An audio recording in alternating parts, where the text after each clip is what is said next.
واكو هناك موسم ثاني، هذه ايضا حصريه مسلسل النقيب اكو موسم ثاني. نعم اكو موسم ثاني مسلسل النقيب بعدها، اللي هو قبل استشهاد النقيب حارث السوداني. تصريح حصري لقناه النجف نعم الاشرف. نعم، واخذه الى سوريا وبعدها، وهناك ايضا سوف تظهر شخصيه يحيى اكثر معالما، وستظهر هناك ايضا شخصيات جديده لها علاقه بصراحه من داخل العراق، لها علاقه باستشهاد النقيب حارث السوداني ولها يد.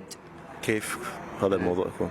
لأن حقيقة هناك بعض طبعا هي معلومات يعني أبيحت للعلن، أن هناك كثير من الجهات، وصرحت بها جهاز الاستخبارات العراقية، أن هناك كثير من الجهات وكثير من الأشخاص والشخصيات السياسية حقيقة من ذلك الجانب الآخر أنها كانت لديها تعاون مع التنظيم. ولذلك نظهر أنه إحنا بالحلقة الخامسة والحلقة السادسة رفع كتاب إلى مجلس البرلمان العراقي أنه بإيقاف المسلسل، لأنه يسيء إلى بعض الأناس في بعض الرموز السياسية، بعض الرموز السياسية في الغربية حقيقة، لأنهم